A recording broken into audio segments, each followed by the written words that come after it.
Hey guys, it's Rob. 414 days until I turn 30, and I'm optimistic. I'll tell you why right after the update.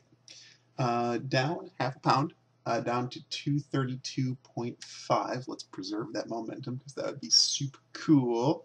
And I moved the short story along a little. Just a little over 400 words, which is not much, but that's because I'm spending a fair amount of time in the notebook right now, in my notebook where I kind of concept out what I'm going to write, because on the short story, the sci-fi drama short story that's been on hold for all that time, um, I am moving along. I've broken kind of through the writer's block, but now I'm at a point where I'm like, okay, what do I need to communicate in this chapter? And actually writing down point by point by point by point uh, what what story states I need to communicate, and then I am going through like a second time and arranging them for delivery by different characters, and so that I can make sure I'm covering all the points I need to in getting the story moving.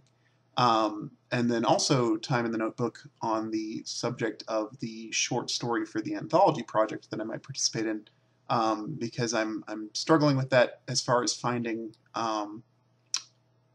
just figuring out what I want to actually write for that. Nothing's really speaking to me. I've kind of got some broad setting ideas for that short story, but nothing that's like really coming together that I think, yes, I can reasonably pitch a story based on that. Not yet, anyway. Um, but I'm optimistic. It is really fantastic to feel like I've broken through some of that writer's block on the sci-fi short story. Um, Interestingly, I'm running into a completely new problem that I didn't think about or didn't expect. When I last hit the writer's block point on that sci-fi short story, uh, it was prior to a particular news story breaking, um, that has since has since been reported. Um, the story that I'm writing, one of the main characters is a double amputee. She has lost both of her arms. And there's one of the story points is, and that communicating that doesn't ruin anything because that's communicated in the very first chapter, that has already happened. But there's a point in the story where there's talk about prosthesis, and the story is supposed to take place, in kind of a world ripped from tomorrow's headlines, if you like that turn of phrase. 5 to 10 years in the future, not too far outside of our own timeline, but enough so that certain technologies can have advanced to make the story run. But the news story that broke was about a woman who, in efforts with a university, a paralyzed woman who they ran electrodes into her head and made a workable solution for a robotic arm controlled by her thoughts. You can actually, if you look up, but like if you just Google "woman controls robotic arm with her thoughts," it shows you they've got the electrodes running into her head and everything, and she uses the robotic arm and directs it with her thoughts to like feed her a chocolate bar, and that's like awesome. But being that I set a story in like the near future, that has implications for the unique situation that I had my character in. So I'm thinking about how to rearrange the story points involving the prosthesis in such a way that it accounts now for the new state of reality, which is a weird thing to have. Hashtag writer problems, I suppose. Um, but that's exciting too. Now I have a very public benchmark for what kind of technology could be available down the road, what's possible. It's without fail sci-fi that has looked toward the distant future.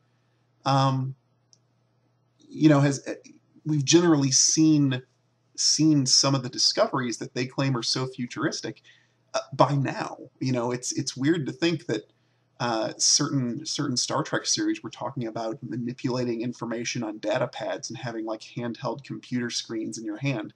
And now the tablet PC is not just a commercial reality, but it's at, you can get these things at mass market price points that are halfway reasonable. Um, so certainly interesting hurdles you run into when writing sci-fi and taking that, you know, having to kind of guess about the future and such, wanting to be believable. I'm deliberately making a point in the story not to speak to an exact date, mention an exact year or anything like that, um, such as to give it kind of a timeless quality. That after the fact, no matter when someone reads this story, they can in their mind place it at the right point in time, once we've passed up all the things that would need to be scientific reality to make it work. But it's exciting.